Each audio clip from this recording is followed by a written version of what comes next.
આજે આપણે તંદૂરનો ઉપયોગ કર્યા વિના જ એકદમ સરસ તંદૂરી આલુ બનાવવાના છીએ ને એમાં ફ્લેવર પણ આપણે એકદમ સરસ સ્મોકી આપીશું। તો એના માટે અહીંયા મેં 4 મીડિયમ સાઇઝના બટાકા લઈ લીધા છે। આ બટાકા થોડા મોટા છે એટલે એને આપણે આ રીતે 4 પીસમાં કટ કરી લેવાના। જો તમે પહેલાં ઝીણા બેબી પોટેટો આવે એ લેતા હોય તો એમાં તમારે ખાલી છાલ ઉતારી દેવાની અને ફોર્કથી તેમાં કાણા પાડી દેવાના। હવે આ બટાકાને આ રીતે આપણે સમારી લઈએ અને તેને આપણે સારી રીતે ધોઈ લેવાના છે। પછી આપણે તે એક પેનમાં 3 ચમચી જેટલું તેલ લેવાનું। તેલ આપણે થોડું ગરમ થવા દઈએ। તેલ ગરમ થાય પછી આપણે તેમાં થોડા જીરું એડ કરી દઈએ। આમાં આપણે રાઈનો ઉપયોગ નથી કરવાના। થોડી હિંગ એડ કરી દેવાની અને અડધી ચમચી જેટલી હળદર એડ કરી દઈએ જેથી કલર ખૂબ સરસ આવે। હવે આપણે જે બટાકાને ધોઈને રાખ્યા હતા એ એડ કરી દઈએ અને સારી રીતે તેને તેલમાં આપણે મિક્સ કરી લેવાના। પછી આપણે સ્વાદ પ્રમાણે મીઠું એડ કરી દેવાનું। મીઠું એડ કરવાથી બટાકા ખૂબ સરસ ચડી પણ જશે અને અંદરથી મીઠાનો સ્વાદ પણ સારો આવી જશે। હવે આ બટાકાને આપણે એકદમ સ્લો ફ્લેમ પર ઢાંકીને ચડવા દઈએ। ત્યાં સુધીમાં આપણે તેનો મસાલો બનાવી લઈએ। તો 1 ચમચી જે સૂકા ધાણા આવે એ લીધા છે। 8 થી 9 મરી આખા મરી આવે એ લીધા છે। થોડું જીરું એડ કરી દેવાનું અને 1 એલચી એડ કરી દઈએ। તેને આપણે અધકચરું પીસી લઈએ।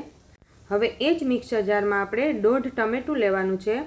તેને આપણે રફલી ચોપ કરીને એડ કરી દઈએ અને તેની આપણે પેસ્ટ બનાવી લેવાની છે। ત્યાં સુધીમાં આપણા બટાકા પણ ખૂબ સરસ એવા ચડી ગયા છે। તો આપણે તેને હવે જોઈ લઈએ અને એક બટાકાને આપણે કટ કરીને પણ જોઈ લઈએ। જો બટાકા આપણા ઇઝીલી કટ થઈ જતા હોય તો એનો મતલબ આપણા બટાકા ચડી ગયા છે।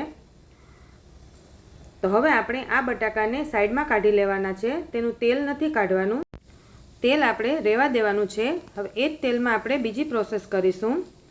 તો તેલ આપણું ગરમ જ છે તો આપણે તેમાં હવે 1 લીલું મરચું ઝીણું કટ કરીને એડ કરી દીધું છે અને થોડું આદું છીણી લીધું છે।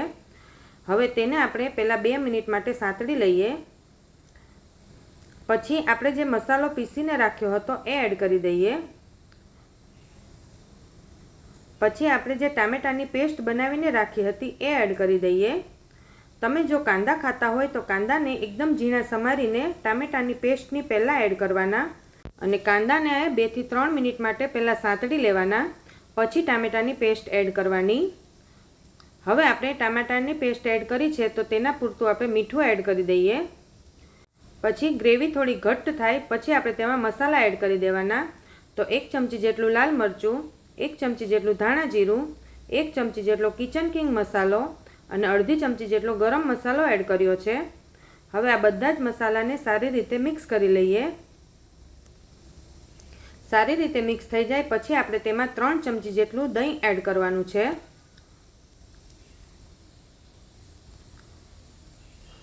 હવે આપણે દહીંને પણ સારી રીતે મિક્સ કરી લઈએ।